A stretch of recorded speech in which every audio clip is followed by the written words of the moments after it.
Hello, sports fans. Welcome to Two of a Kind Sports, the show where passion meets the game. This week, we're going to take a dive into NFL week number 13, where our Commanders hosted the Denver Broncos in the victory that would have been, could have been, should have been. So, D Nice, are you Hey, ready Denise. are you ready to rock and roll here? I'm ready to rock and roll, Denise. Let's get going. Okay, so uh the show was the game was on NBC. It was Saturday Night Football on NBC with your hosts Chris Collinsworth and Mike Tirico. And hmm this was a late game. It was at 8:20 p.m. So the 9-2 Denver Broncos came all the way across the country to the DMV to face off against our 3-8 Commanders. Yes.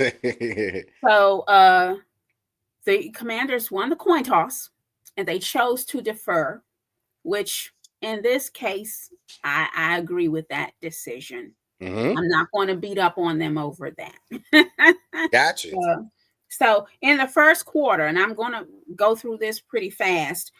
In the first quarter, Denver was able to score on their drive. They kicked a field goal. Their kicker, Will Lutz, kicked a 33-yard field goal. So in the first quarter, we have Denver 3, Washington 0. And on Washington's first drive, they were forced to punt. hmm But the good thing is, on Denver's next drive, our defense was good enough to send the Broncos out 3 and out. Yep. Three Three and and out. out. So they had to go. And let's see, we go into the second quarter.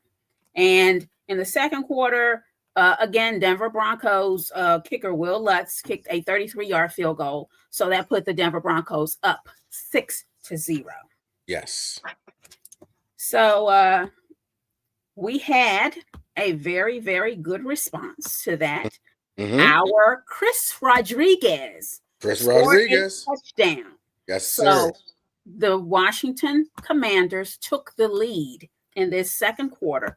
Washington 7, Denver Broncos 6. hmm But right before the half, those Denver Broncos would not let us keep that lead. They scored a touchdown by Sutton. Sutton scored a touchdown, and Nix was able to avoid a sack because that play could have been killed. Our defense was trying to kill that play, but Nix scrambled out of that. He connected with Sutton. Sutton got a touchdown. So it's Denver 13 and Washington 7. Let me say this real quick, Denise. So with Sutton's 11-yard TD from Bo Nix, it capped a 10-play, 64 yards with 28 seconds left in the second quarter before half. So as you see in this game, it was kind of going back and forth. Yes. The game was very tight. No one was really taking command. Key word right there, right? Take command. So for us to come out the way we played, for offensive wise against a stout defense, I was kind of happy what I saw in the first quarter, the first two quarters. We didn't fall behind like normal we've done in past, but we were, we kind of just tread water a little bit. So I like what I did see in the first two quarters of the game, Denise.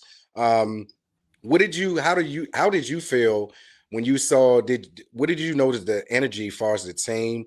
What is your observation of like just the play calling within itself? Well, I did not have high expectations going into this game Mm-hmm. because the Denver Broncos did come into this game with 9 wins and only 2 losses. And here we, the Commanders, stand with only 3 wins. Yes. So my expectations were very tempered. And then we knew we weren't going to have Jalen return in this game. So I was fine with Marcus. I like Marcus Mariota's play as our second-string quarterback. So with this game, I expected Denver to really come out and make a statement. I expected Denver's offense to really run over us. And Yes. that goes against what I was advised. I have a special secret advisor who told me before the game, Denise, do not count your Commanders out, Nope. because while the Denver defense is dynamic, their offense is very beatable. I was told that. And I remained doubtful. I remained, very tentative in my expectations for the Commanders. Hmm. But once they played, I began to see, wait a minute, the defense, the Commanders defense is continuing to perform better with our head coach Dan Quinn calling the plays on defense. They're continuing to perform better. And our offense was quite together. They were responsive. They did not look lost. They didn't have those communication problems. So all in all, I was pleased with what I saw, and I kept thinking about what you always say. Hmm. Win, lose, or draw, you Right. always want to see these Commanders compete. Compete. And in this game, from the beginning, from the start, these Commanders were competing. Okay, they did Yes. compete. They did make their presence known. They Hmm. were keeping it together on both sides of the ball, on offense and defense at this point. So at the beginning of the game, I thought, yes, we actually do have a game. This is not going to be a total Denver wipeout of the Commanders, which I thought it might be. I was afraid of that, and that did not happen. So in the first half of this game, with the score being Commanders 7 to Denver 13, it is competitive. Both teams are playing. Both teams are on the scoreboard. So I was pleased with our performance as Commanders. Well, and to piggyback off of you, Denise, my thing is, I think that we came out with a lot of energy. We came out with a lot of energy because number 17, he's back, Mr. Scary Terry. Scary Terry came out there. You just noticed that the offense was in a different flow. You even noticed the play of Zach Ertz. I know you're not a big fan of Zach Ertz, but Zach Ertz, Terry also helped the running game get established.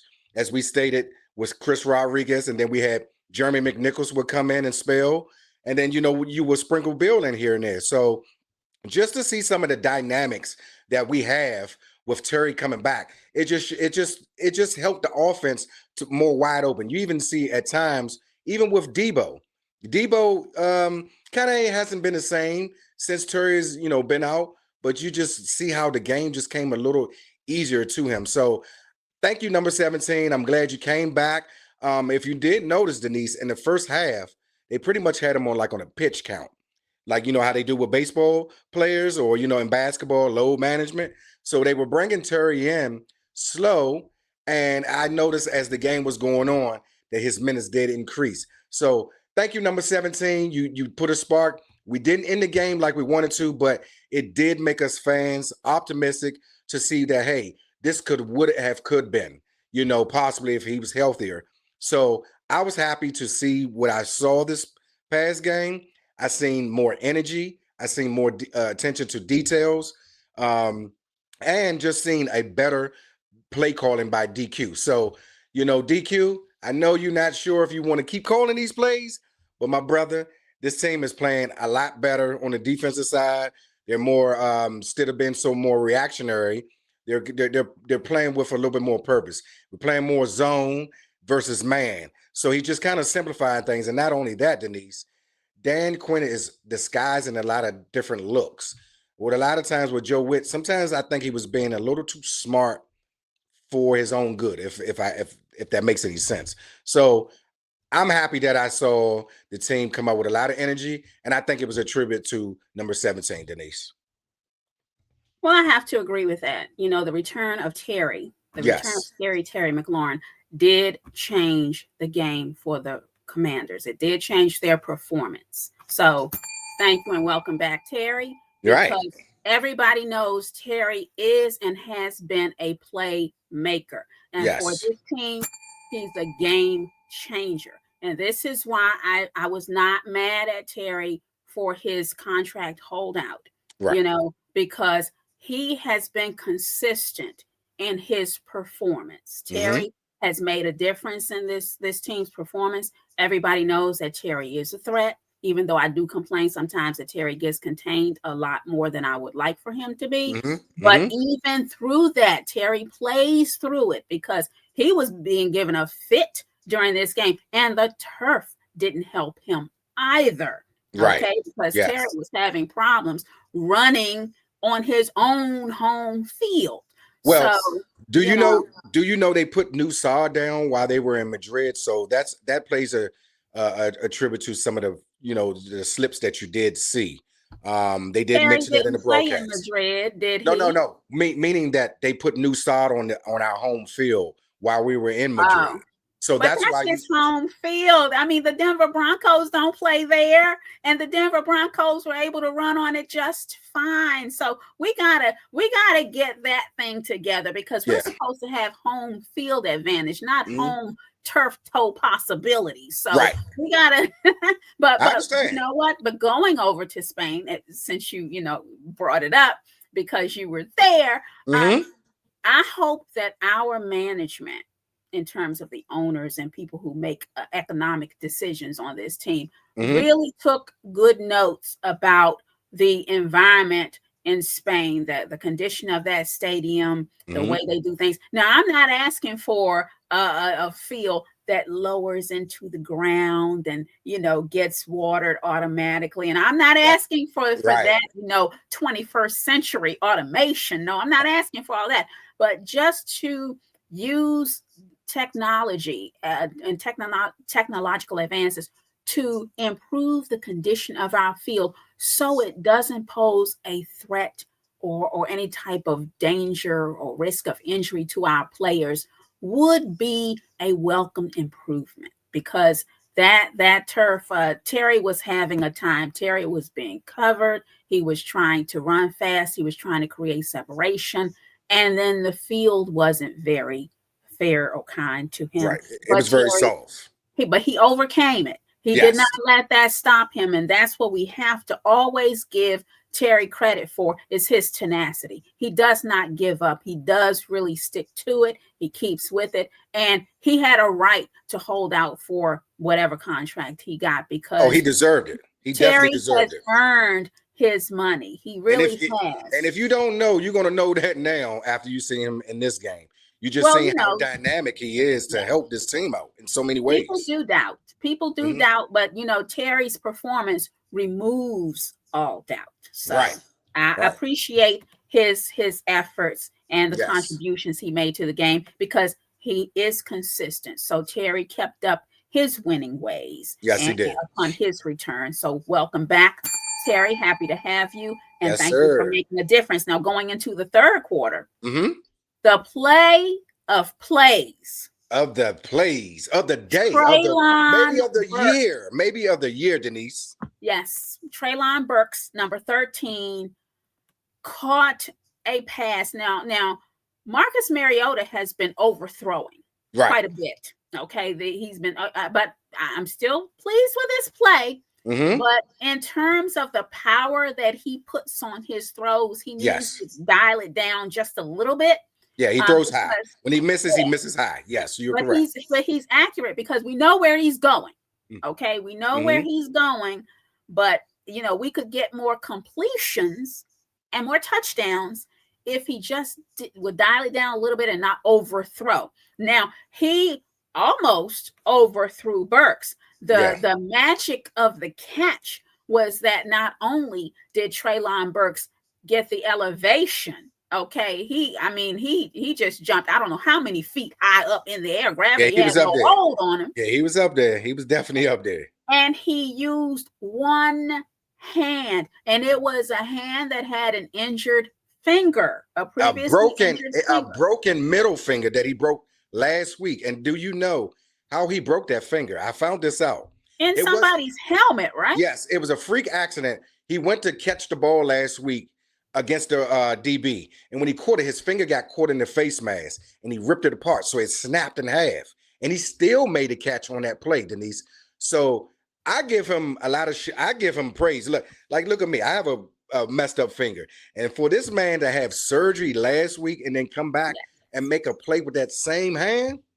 Oh my goodness! Only That that was all hand. on Sports. Even Only you that had to hand. even Odell Beckham had to even say Number 13, 13 13. from yes. You know what I mean? Even 13 he on acknowledged that. 13 can grab it out of the air. And that Yes, was a miraculous circus type catch from absolutely. Treylon Burks. And that was just, that play was highlighted so much. You are not going to see any highlights without Mr. Treylon Burks being center stage. Right. That play was phenomenal. It was, even though it was only 5 yards, it was a phenomenal 5-yard pass. well, but hey, look, it was 5 yards going and it was 5 yards up in the air because I mean he Touchdown. It's went good. high. It's good.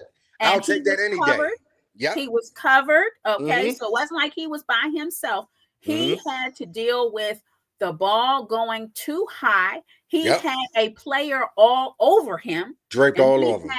He had to elevate and get that one injured hand in the air to pull that ball down, and he held on to it. He did not drop, didn't fumble, didn't miss. Great concentration. Yes, it was wonderful. So congratulations to him. And with that miraculous catch, Treylon Burks put the Commanders up in the lead once again. So it was Washington 14 to Denver 13. So that 1 point was important because it gave us great hope. It gave us so much excitement. It was a great play of the game, and it gave us the lead once again. So that was a great moment in the game, and I really appreciate Mr. Treylon Burks, who is the star. He's the 2 of a kind Week 13 star. Yeah. Number 13. And you know what, Denise? With Treylon Burks making that phenomenal catch, I want to give a shout out to Cliff, because this is probably one of the best games I've seen Cliff Kingsbury call. We were very dominant in the run game. I would have liked to seen him stay with the run game a little bit more, because you had C-Rod and you had McNichols. But not only that, I finally saw something that I've been begging for. You can go back and look at 2 of a kind previous weeks, ladies and gentlemen, and you'll see that D Nice has always said, why doesn't Cliff Kingsbury throw any slant passes, any quick passes to get the ball out, get the quarterback in a rhythm? But for teams like the Denver Broncos, that's fast, you want to get the ball out your hands quickly. So thank you, Cliff. I need to see more of that. And also, like I said, that helps your quarterback to get in a rhythm. As you saw, as the game was progressing, Marcus Mariota confidence, and he was getting in the rhythm. So thank you, Cliff. And why is it just with Terry? We need to have this no matter who's in there. With Terry, thank you. You opened up that route tree, and hey, man, you definitely put a spark to this offense. So thank you. And Cliff, thank you for Terry. It was a wonderful play. Yes, it was. However, we are playing the 9-2 Denver Broncos. Yeah. So with that, they had to respond. Yes. And Bo Nix did a handoff to RJ Harvey, who ran it in for a touchdown. So Denver reclaimed the lead. So it became Denver 20 to our Washington Commanders 14. On 11 plays, 72 yards. Wow. They 3 minutes and 59 seconds left in the third quarter. That was a long, sustained drive. That was one thing. Both teams were sustaining drives. Yes. If you notice that, that's one thing. And I've always said that it was going to come down to field position. The Commanders finally got back into what they do best, time of possession. We put up 400 yards in this game. So Marcus Mariota played very well. Now, the only thing I would ask Marcus, Denise, to please stop jumping up and throwing those jump passes. Yeah, we don't like that. Go up every time I see him do that, just like when he threw the pick six. I get it, but for you to be a vet, that the way you are, I'd rather, give some type of other motion, and that also happened later in the game, that we'll get to that point as well, where I feel like Marcus could have, did a move and possibly, won the game, but that's 2020 hindsight. So thank you, Marcus, but please stop throwing those jump passes. You know what I mean? You bring the nice. You make his blood pressure go up too high, Denise. I Well, can't take I it. can I cannot take it because I every can time he do it, understand boy, that. my heart skips a beat every time. Yeah, we don't want any big mishaps. So Yes, yeah, we need to reduce the risks. yeah, So yeah, so yes, thank you, Marcus. Please listen to D Nice yeah. and keep his Hey, blood pressure hey, down. and you know what? I wouldn't. I'm gonna say this, Denise. We talk about a lot of times of backup good quarterbacks in this league. I'm happy who we have as a backup quarterback because he may not be for the sustained long run, but he's competent that he can come in there, take command of this team. You don't miss a beat. You know what I mean? So I'm happy that we have Marcus as our backup. Of course, he's not JD5, but you need to have at least a good backup. Now he goes down then. JD5 isn't JD5 until he Right. gets healed. He's So he not even gets healed. JD5. Right. So So right now, Mariota, we trust. You know what I mean? yeah, So and I really um, do appreciate Marcus's play because he yes. has great composure. He's a great leader on this team. Hmm. He doesn't give up. He came in under adverse circumstances and he has been very positive, very forward Very positive. and he has dealt with everything that has been put in front of him, Yes. and he has been holding this team together and holding it down for Jaden's return. And Right. we don't like the jumps. We don't Yeah. like the jumps, and Mm-mm. I would like him to tone it down a little bit. I know he really wants to make something happen. I know he gets excited and that adrenaline gets to rushing, but I would like him to dial it down just a little bit so we can Yeah. stop Live for with another play. overthrows, Yes. so he can stop throwing too high, so he can stop Yes. throwing over the players because we see where he's going. I mean, Yeah. directionally speaking, we know the players are there, Mm-hmm. and if he could just dial it down just a little bit, we'd Yeah. have more completions and therefore more touchdowns. So he's on the right track. And he Mm-hmm. has held his team together. So I'm pleased with having Marcus Mariota as the backup. I Yes. really am. So here we end the third quarter with Mm-hmm. Washington being forced to punt. Yep. Three and So out. Sound like a typical song. But you know what, Denise? it We've didn't been given happen a that often for them though. So we can be grateful for that. right, right. We've been giving a lot of credit to the offense this game. I want to give a few little points that noticed that definitely on the defense. When it came to like Deron Payne and Kinlaw, them two was playing like a formidable duo. They were causing havoc back there. I noticed that, like you said, the last couple of weeks since DQ has been calling the defense, you just been seeing more a sense of urgency. So Kinlaw played well. You had Deron Payne, even Mikey Sanders still now that he's back on the outside. You have Will Harris. I mean, you had some it was a bend but don't break type of defense, but we wasn't giving up the big explosive plays like we've been doing in weeks past. So that makes us have a chance in each one of these games because the offense was driving and the offense was also, not always putting up 6 points, but at least kicking field goals and sustaining drives. So defense, I want to say for the first time this year, thank you. And I need to see more of this from Deron Payne and Kinlaw and Mikey and Will Harris, all you guys. And not to forget about Jordan McGee and Wags. Look at Bobby Wagner when he had the pick in the game. A lot of people want to discredit Bobby and say, oh, he needs to retire. But people, you don't understand. He may not, as in his scheme, sometimes you put people in a position. He's not good in coverage. But Bobby is one of the best tacklers in the game. He's top 4 in the league in tackles. So sometimes you need that veteran leadership like that. And his IQ is phenomenal. So, let's pump our brakes on, having Bobby retire. Sometimes I think we're going to really appreciate when you don't have that type of player on your team anymore. So, Bobby, thank you. And defense, just keep doing your thing. Keep doing your thing because I think it's all contagious because they all was kind of feeding from each other from the offense, was feeding on the defense and vice versa. Even with Tress Way coming in and when he was making his punts, So we finally kind of seen one time in the game, even though we did not win. Let's not get that misconstrued. We did not win, but we kind of seen a blueprint how this team could look from special team to defense and offense, Denise.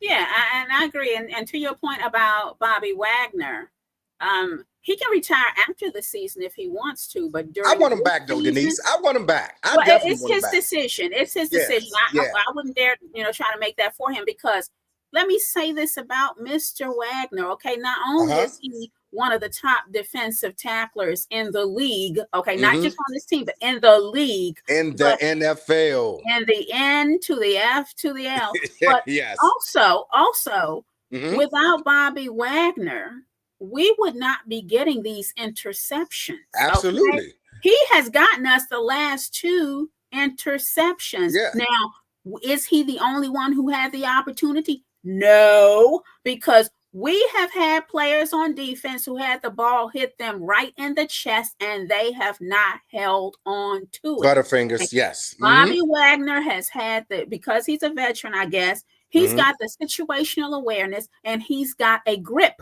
Okay. So IQ. balls that would have been incompletions for our opponents turn Yes. into interceptions because Bobby Wagner, with his age, with Mm-hmm. his experience, has Mm-hmm. been able to pull those balls down and hold on to them, which our younger players Yes. have not been able to do. The younger, stronger, faster players have not been able to pull those INTs. Okay. Mm-hmm. They Mm-hmm. turn those possible interceptions into just another incompletion. So, Bobby Wagner, thank you, because you have given us two key interceptions in the last couple of games, and I Yes. appreciate that. So I'm not putting Bobby Wagner out to pasture. And if Nah, Bobby you can't put Wagner, Wags out. You can't do that. You can't do right, that. if he decides to play next season, then that Yeah. is something for us to consider, because not only does he bring veteran leadership, but he has maintained his status as Absolutely. one of the leading defensive tacklers in the league.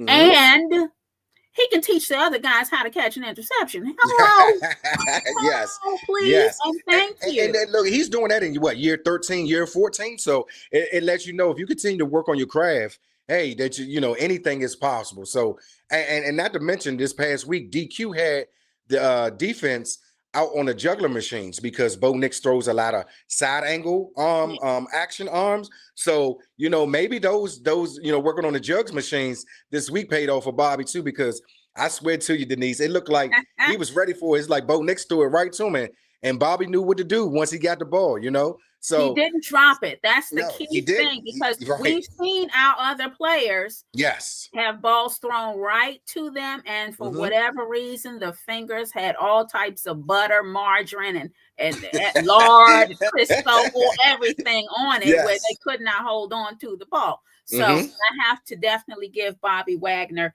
his props along those lines. So we go into the fourth quarter, Yes. and Denver has 20 points and Washington had 14 points, but our new kicker, Jake Moody, kicked a 38-yard Moody.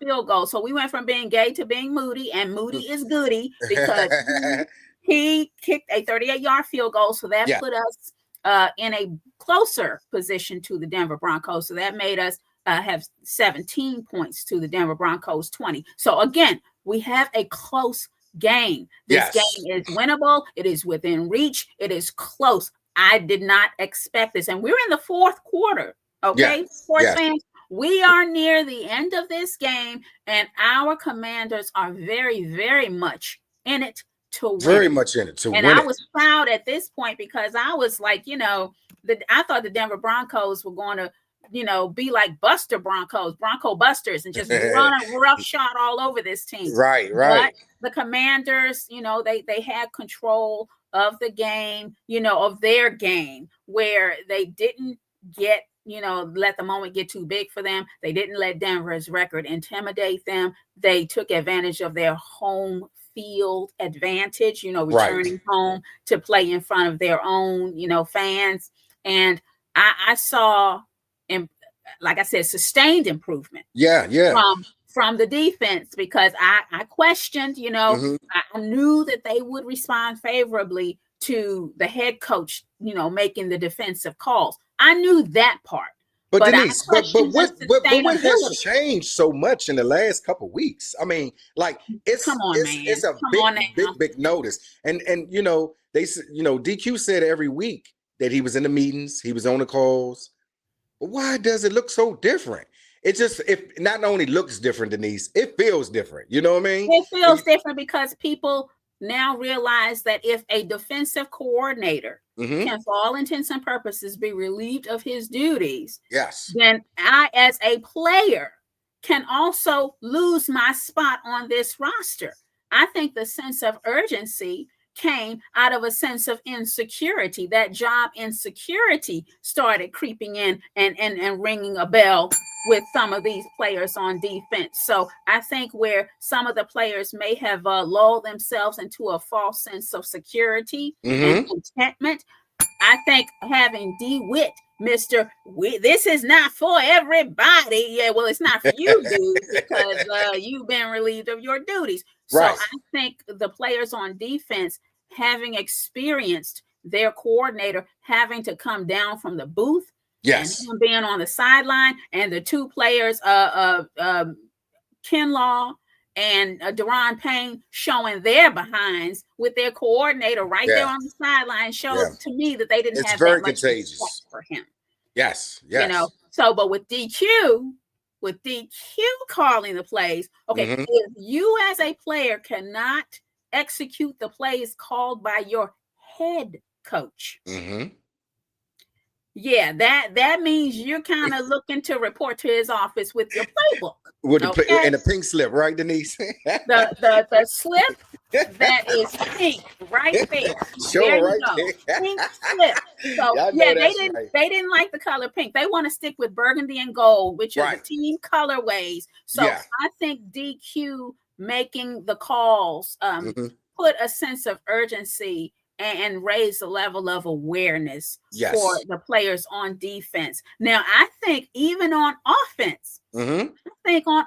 the players realize, wait a minute, DQ is branching out. Mm-hmm. And Cliff Kingsbury is going to want to keep his position. So Cliff Kingsbury is going to step things up, and he's going to expect more of us too. So I think on both sides of the ball, you had a new sense of urgency, and the job stability and the contentment.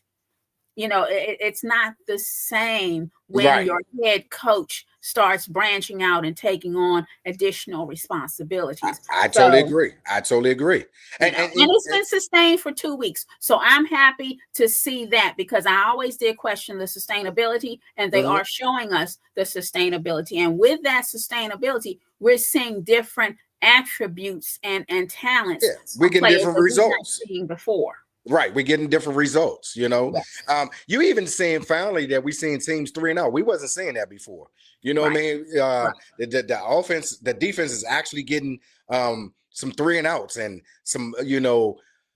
Even though we still kick ourselves in the foot, and now, mind you, in this game, we didn't have that many penalties, but I still say a lot of times it's self-inflicted wounds. Yeah.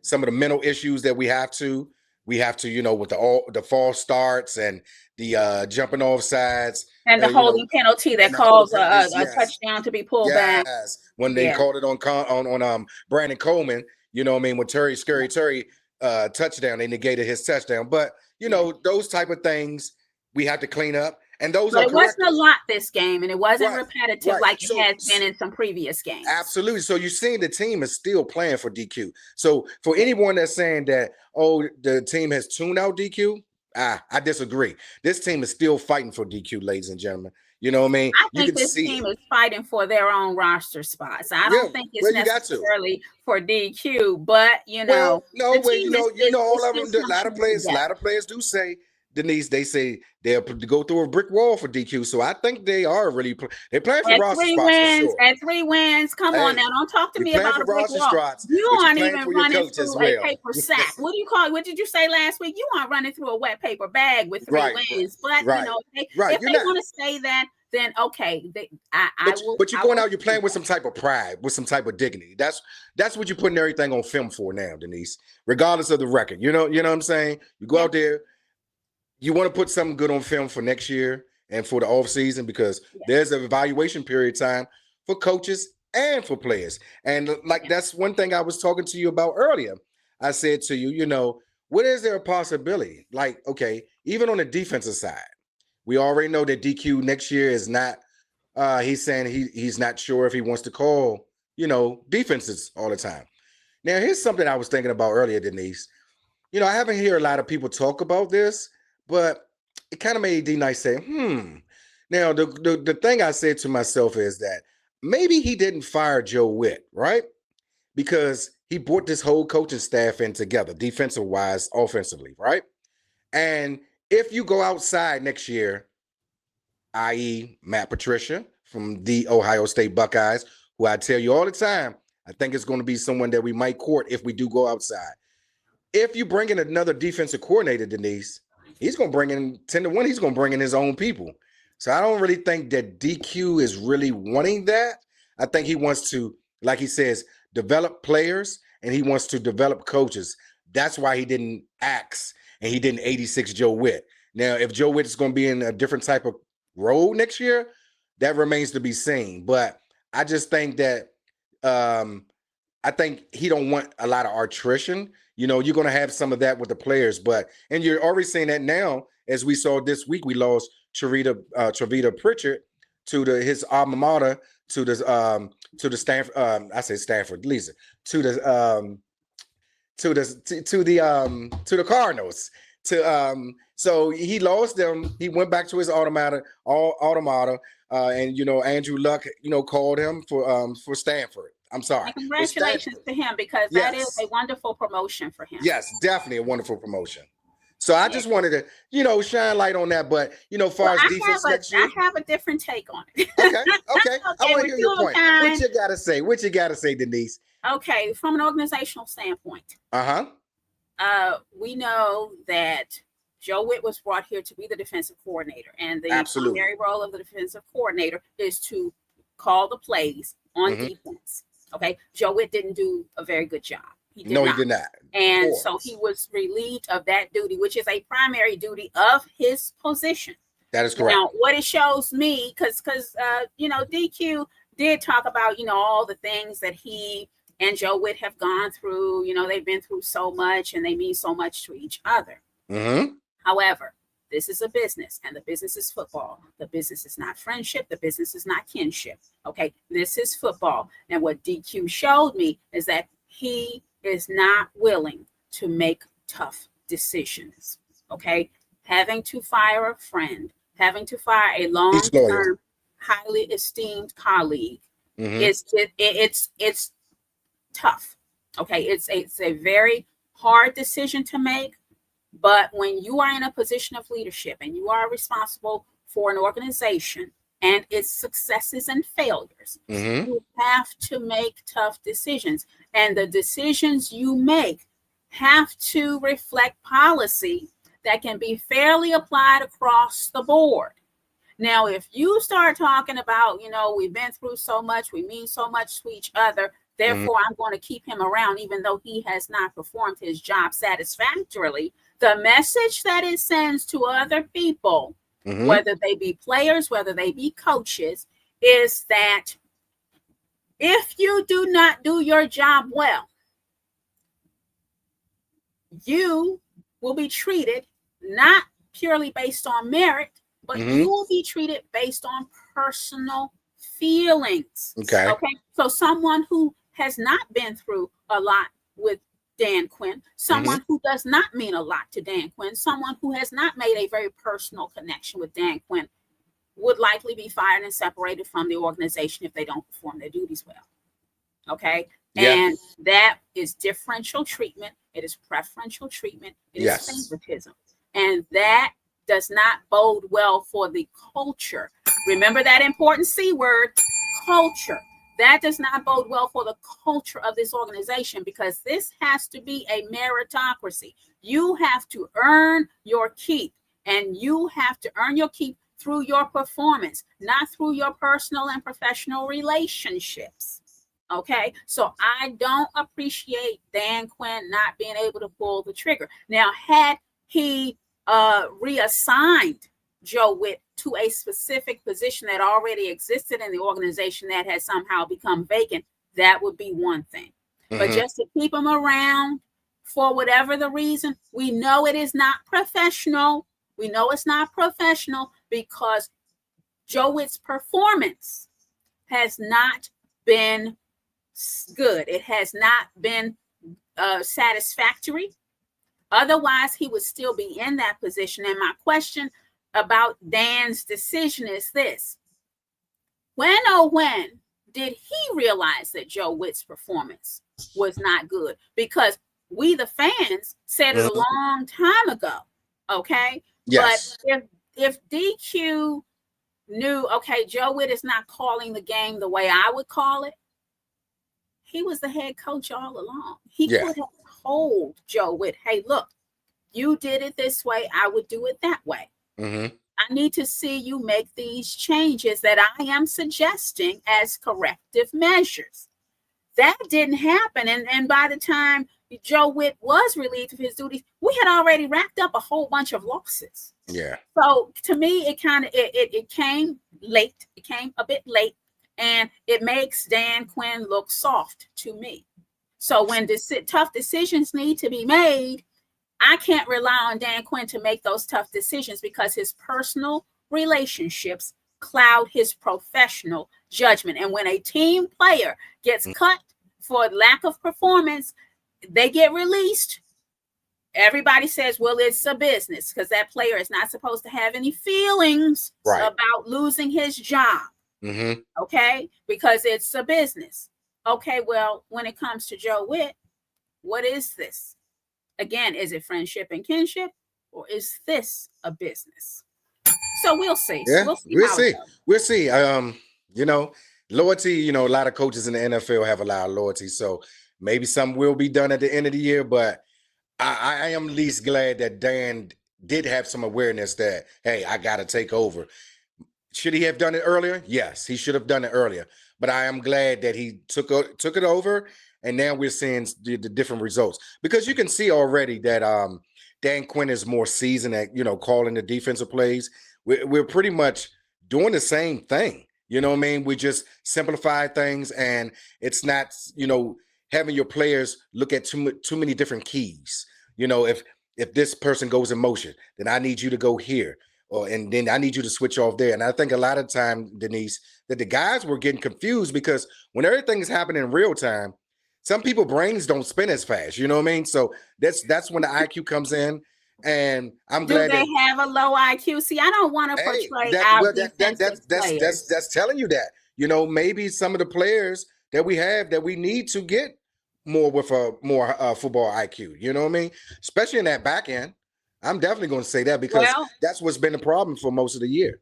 You know, with a lack of pass rush. But what about your coach? See, let me tell you, and you know this for yourself. A student can reflect the abilities of the teacher.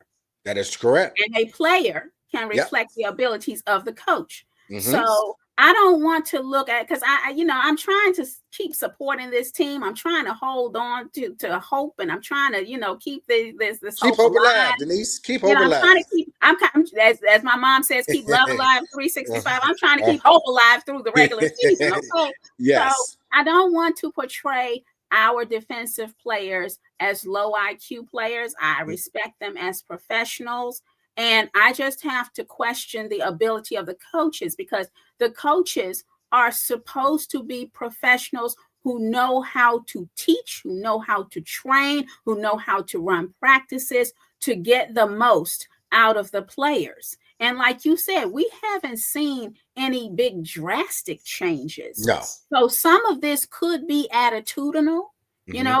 But some of this is down to X's and O's. To your point, I will never X's and O's and not Jimmy's and Joe's. Yes. Yeah. So I think it's a combination of things. But we have a head coach who will not pull the trigger on a non-performer among his coaching staff. That's not a good look.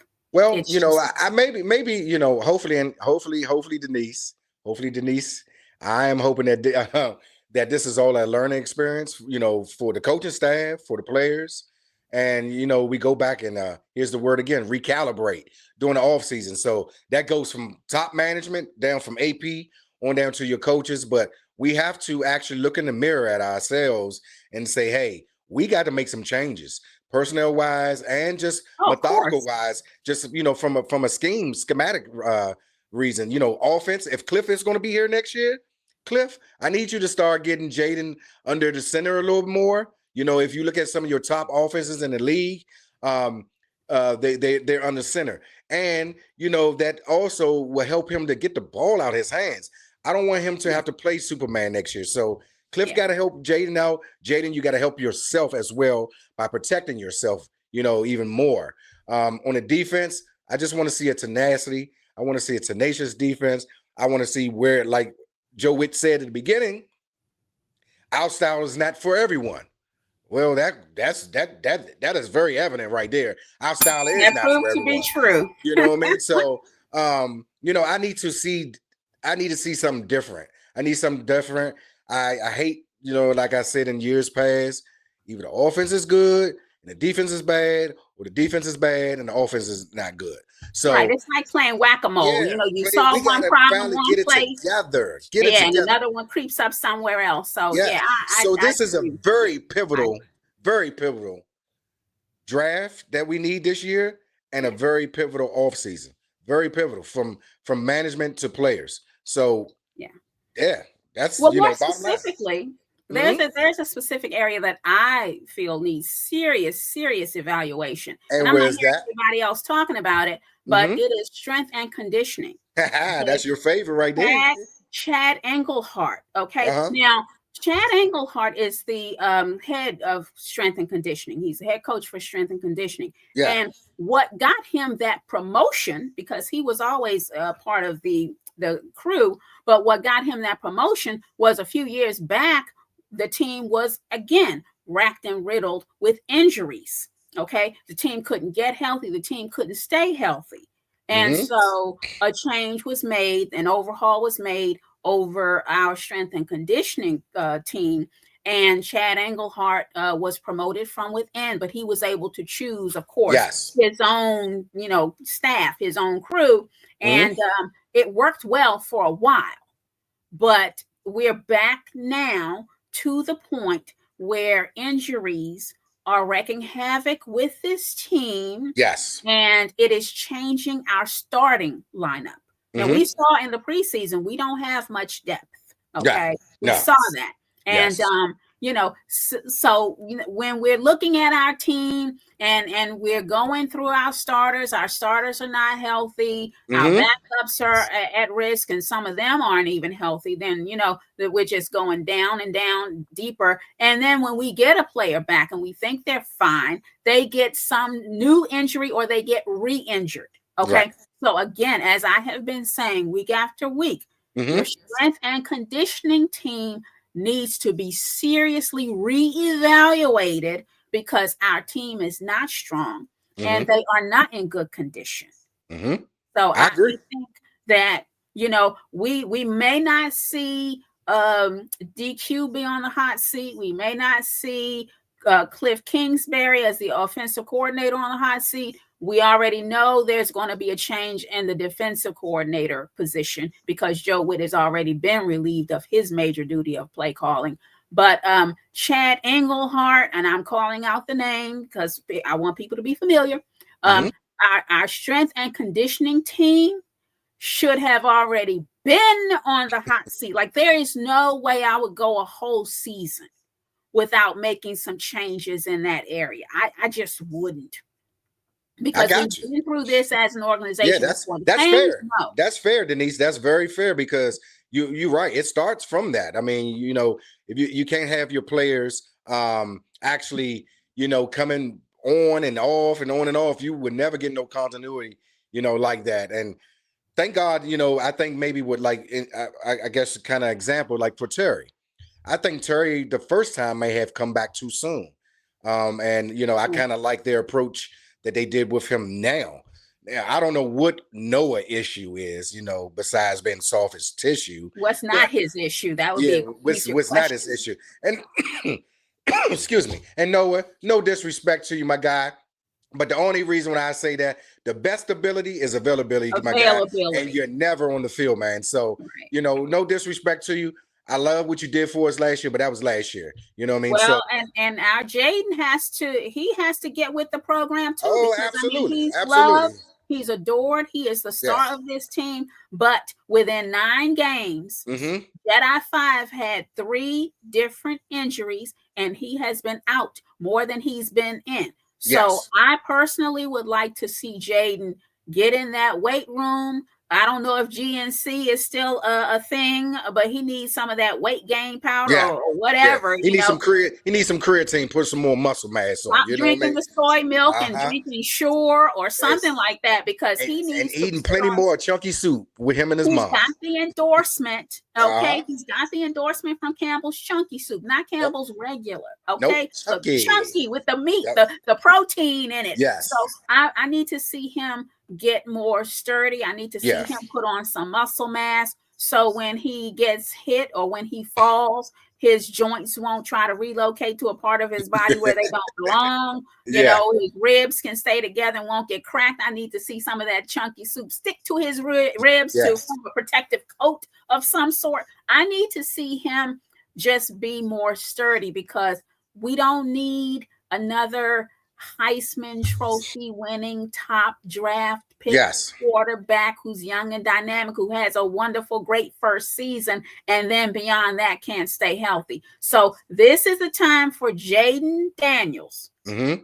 to live up to that moniker of being Jedi 5. He needs to Jedi do some 5. Jedi mind tricks and some Jedi body transformation, because he can't keep getting hurt. This is not sustainable for him as an upcoming superstar in this league. So I hope Yes. that he will make some substantial changes throughout the off season and Mhm. come back, revitalized, because we know in spirit, attitudinally, his disposition, he wants to play, he wants Yes. to contribute to the team. So Mhm. the spirit is willing, but the body, as the Bible says, might be weak. So we Yep. don't, and I don't want to speak that over him necessarily, but the spirit is willing, and we want him to have a body that matches the zeal of his spirit. That's what I Yes. would say about Yes. Mr. Daniels. Gotcha. So look, Denise, before we do this We recap, didn't close out the game yet. We got to hurry up and close out the we game. ain't closed the game out yet. But We're look, in the fourth quarter. before we even do that, I want to tell everybody to like, comment, share, and subscribe, and make sure you smash that bell icon so you can see all this great content from myself, D Nice, and Miss Denise right here. Keep staying tuned for Two of a Kind Sports. I'm trying to tell y'all, this show right here, it's only gonna get bigger and better. And just come on, follow us through. We're on our journey. Listen to me, y'all. We're on our journey to 1,000 subscribers. So we need you to spread the word. Keep telling everybody about Two of a Kind Sports. The show with passion that meets the game. So Denise, I just wanted to say that real quick. And let's just talk about this overtime real quick before we get out of here. And please, if you disagree with anything I'm saying, because you just might, please put that down in the comments. Please do. We will respond. Or would D-Nice disagree? If you agree with me or disagree, this is where we need you guys' feedback. Yes. This is how we're going to grow as a channel. And we are responsive. We do. And we're very responsive. Reply to your comments, and we do acknowledge your comments. So you can also have an interactive experience with us, because if there's something you want to say to both of us collectively, or one of us individually, you can do that. It's in the comments section. It's free, and it's easy, and it's open to you at all times. So getting back to this is a safe space. Yes. Okay. Yep. So getting back to the fourth quarter, we had Jake Moody's 38-yard field goal, which put Washington 17, Denver 20. And in the next possession for Denver, they were forced to punt. So that's our defense rising to the occasion yet again. And then we went 3 and out. So we went back to we were kind of reverted back to our old ways. Yeah, but you can see the defense was getting tired. You can see where we were getting tired. Everybody was tired, because we're coming up on the end of regulation. Yes. So we're moving along, and Jake Moody, our new kicker, he did kick a 32-yard field goal. In the fourth quarter. So it was Washington 20, Denver 20. So everybody's all tied up. And that was the end of regulation. So in overtime, Washington won the coin toss. Real quick, since you said the coin toss, did that seem a little confusing to you when even with Tressway said, hey, we want to kick this direction? it's a lot of quirky stuff that was going on with these referees. Just like in this game, they also said that it was a intentional grounding on Marcus Mariota. Intentional grounding. Chris Collinsworth and Mike Tirico said both. They both said no. That was because they ran the replay. Yeah. That was not an intentional grounding. There was a situation where Marcus Mariota got tripped up. Yes. Okay. Yeah. And that should have been called. He got clipped. They should have got called. It was not called. So that went against us. And Terry McLaurin also when Patrick Surtain was holding Terry McLaurin. That also was a pass interference that they didn't call. Exactly. Well, that happened to him a lot throughout the game. But they called. They made a call against Terry at the line of scrimmage where he had not moved. Yeah, he did, and Mike Tirico and Chris Collinsworth said that too. They were like, "Wait a minute, we didn't see any movement on Terry's part. So what were the referees looking at?" But see, those black and white stripes, they cannot be relied upon. Now, I'm not going to accuse them directly of misconduct, but they made in this game, and it's all over social media. The referees in this game, Washington hosting the Broncos, made several dubious calls where when they were analyzed and scrutinized by replay, we got different results, from what we actually saw. But we have to go with the referees call. But I'm hoping that Dan Quinn will be contacting Goodell's office to show tape to say, hey, look, these are instances where clear calls went against our team to our detriment, and we need better performance from the referees, and they need to call it right down the middle across the board, because that's not what was happening in this game. But yes, Terry Tress Way, our punter extraordinaire, love him. He did say, we choose to kick, and we're gonna kick this way. I was like, Tress? Tress Way is telling which way they're going to kick. I was like, so my question real quick is, did we win the toss or did we lose the toss? Because I get it. We won the toss, we didn't make the call. We didn't make the call. He just said we're going to kick this way. Yeah. So that was a little confusing. The Broncos made the call, and we won because it wasn't what the Broncos called. Right. Okay. So we won that coin toss because the Broncos made the wrong call. But what got me, and I liked it, I've never seen that before. Tressway said, "We're kicking this way," and the referee was like, "What?" He paused. He didn't know what to say.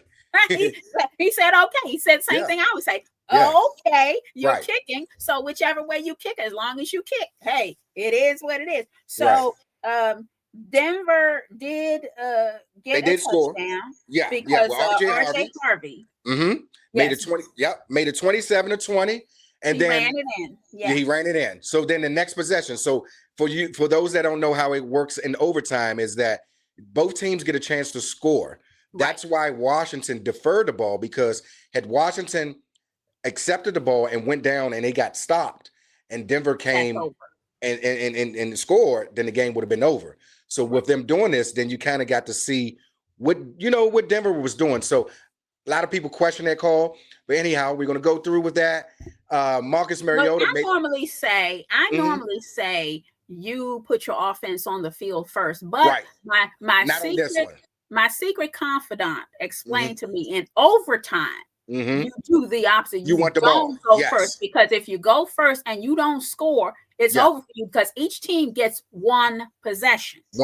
So if you don't score, that's it. You have a better chance of stopping your opposition from scoring first, and then you get an opportunity to score. The only way you get another possession if no team scores on their possessions. Then you go because it is time. Right, it's time. It's not like the old NFL overtime where it was set and death. The first to score in the game is the one who wins, right? That's the old rule. But it was explained to me, so I was like, okay, I get that. So let's talk about the touchdown pass to Terry. Let's talk about that real quick. Denver only needed 3 plays to score. Yes. So Denver did score a touchdown. They got 27.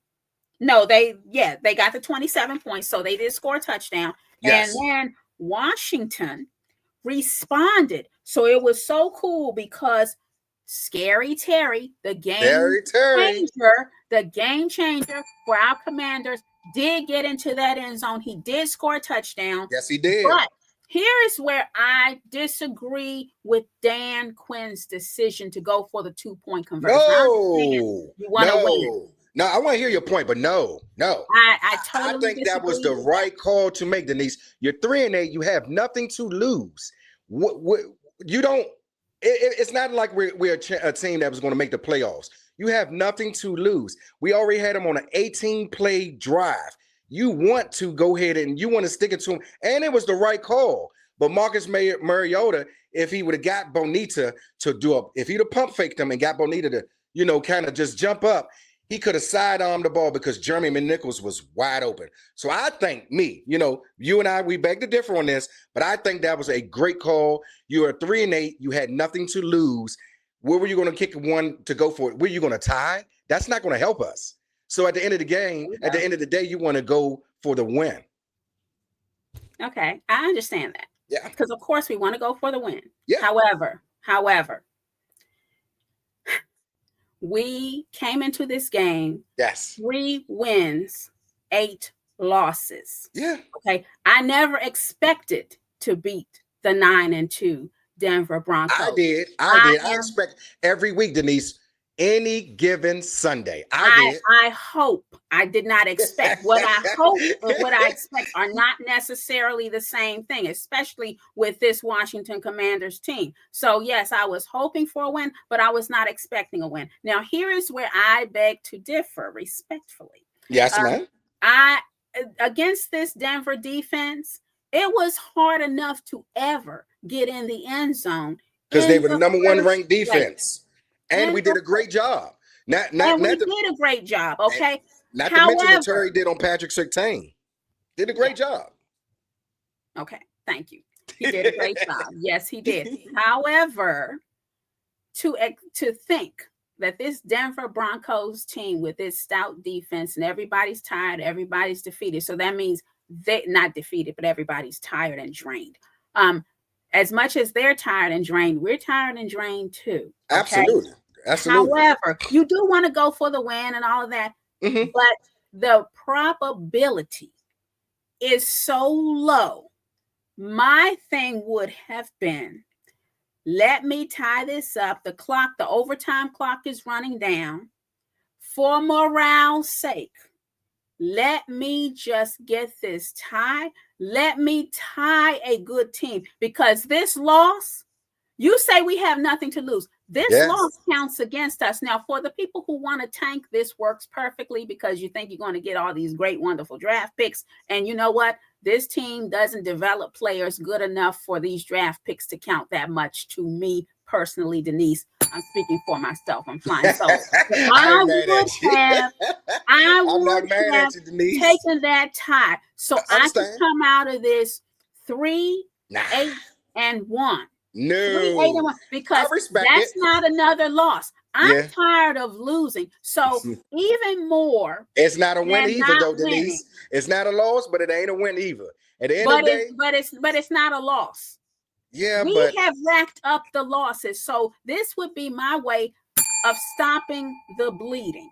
Gotcha. Okay? I understand. Because we could put a Band-Aid on it, right? For some of these stitches. It's a compound fracture, but all I have is one Band-Aid and it's a small one. But I would have taken the extra point. I would have kicked that extra point. I would have tied this game 27-27, because we know Jake Moody can kick that extra point. We're not Gay anymore. We're not with Matt Gay, so it would be no question we could get that extra point. I would take the tie to stop the bleeding, to snap the losing streak that we are on, okay? Because even though the team played well, we came away with a loss. And as well as our team played, and they did a good job, they were competitive. But after all of this, after playing well throughout the game, after going into overtime, after scoring in overtime, we still came away with the L. And I don't like that because So, but do Denise, you think this is a here's the moral thing. victory? Here's the Is thing, this though, a moral Denise. victory for you? If no, I don't believe in more victories. I don't There is either. no such. So here's the thing, though, Denise. You kick the field goal. It's 27-27, like you said. Denver gets the ball. All Denver needs to do is go down the field and kick the field goal, and you still lose. So it's darn if you do, darn if you don't. That So no, with, our defense. I me, think our with defense, with me, the lack of time, our defense would you have. were I saying think they would have stopped. we just said, Denise, that both teams' defenses were wearing down, and ours was showing that we were wearing down. So at the end of the day, I want to go with the hot hand. We were, like I said, we were just on an 18-play drive. That was but the Denver defense is good. Their offense was not that good. So their offense would have been on the field. Their offense is not that good. Their offense not being good is what kept us in this game in the first place. Because if their offense was as good as their defense, we would have been killed long before the fourth quarter. So I still maintain my position. I would take that tie because it would have been a tie. I believe it would have been. And the way we lost with Marcus Mariota throwing the ball when we had a guy who was right there open who could have easily walked McNichols, McNichols was wide open. He could have walked it into the end zone.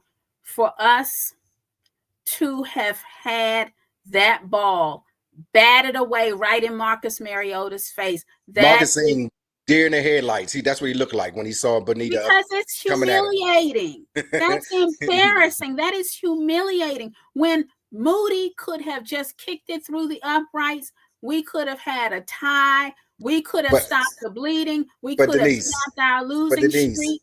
If you talk to any analysts out there, okay, or any coaches, all of them would have went for the two. For a team, we had nothing to play for. At the end of the day, what we're trying to do is play spoilers here on out. And that could have started with that. It didn't happen. I can lick my wounds. I can go into next week and say, you know what? We gave it all out. We gave it a shot versus us kicking the field goal and then they go down and score. Your wounds anyway. You're licking your wounds anyway. And they were not going to score on us again. You're licking your wounds, but we don't know. We don't know if they was going to score. We don't know if Denver was going to not score. You know what I mean? Funny things happen in this game. It could have been on the kickoff return. It's just more likely. It is more likely that we would have kicked that extra point. Yes. And the clock would have run out. That is more likely than us getting into that end zone twice against the Denver Broncos. So, but it is what it is. We have to, and that's what makes Two of a Kind the great show that it is, because we have different points of view. We give you different perspectives with possible, different possible outcomes. But I would have felt better. And that's that. Again, maybe I'm flying solo, but I would have, after all this losing, I would have accepted a tie, which is not a win, because I don't like ties, but the league allows ties now. Okay, so it means something. It has to mean, because it wouldn't have meant nothing to us.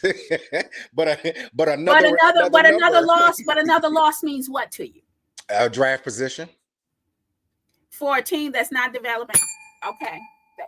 Get all your drafts, because you know what? Your quarterback is a top draft, and your quarterback is a Heisman Trophy winner. And guess what? Where was he? Not on the field, not playing, not helping his team to win. So you can get all your draft picks all you want. Yes. Okay. Until I see some better player development. Yeah, I would have felt a bit better, just a little consolation. Okay, I just can I just heal? I'm not used to all this losing. Okay, all this lose, I'm allergic to the losing. Me too. Okay? So apparently, because at the end of the day, I'm a daredevil. Like see, something's wrong with me because I'm a daredevil. I like taking chances and risks. I would have gone for that 2-point conversion. I'm sorry. I would have trusted you.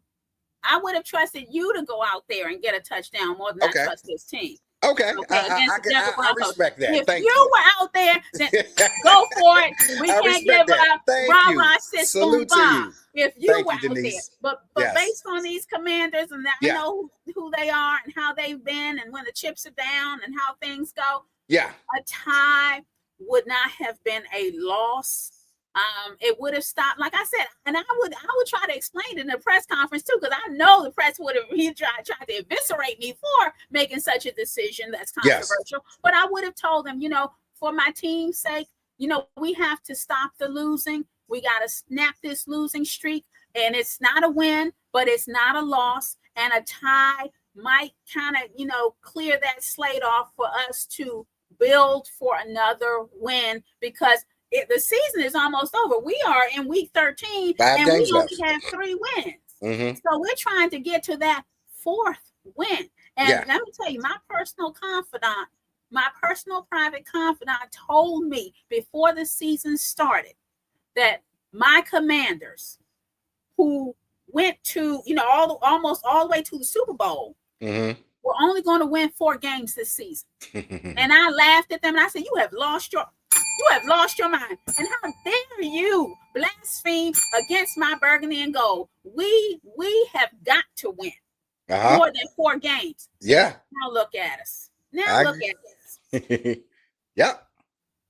So, okay, folks, that is my rant. And thank you so much for tuning in. Thank you for watching. We appreciate all of you who tune in to view us, all of you who support us, all of you who have subscribed, all of you who have commented. We appreciate that. We love having you here at Two of a Kind Sports. And please plan to be with us next week. Next week, we will take on the Minnesota Vikings in Minnesota. Mm-hmm. And so hopefully we will get a win there. And I think we will. We can stop the losing streak, and we can once again pick up our winning ways. Yes. And so plan to be with us for that, because we will also cover that game for you, as well as only we can do here on Two of a Kind Sports. Absolutely. Absolutely. Well, Denise, another phenomenal show like we always put on. A lot of passion, a lot of good arguments, you know what I mean? Because it's always someone that's out there that's thinking just like you and I. So Two of a Kind, thank y'all for coming out to listen to another episode of Two of a Kind Sports. And as I always say, Denise, love someone, hug someone. And as I'm going to say this week, keep love alive 365. And we're going to have to keep hope alive 365 too, because we got to end this losing streak. So keep love alive 365. And let's just keep it going, burgundy and gold. Raise hell. All right. Next week.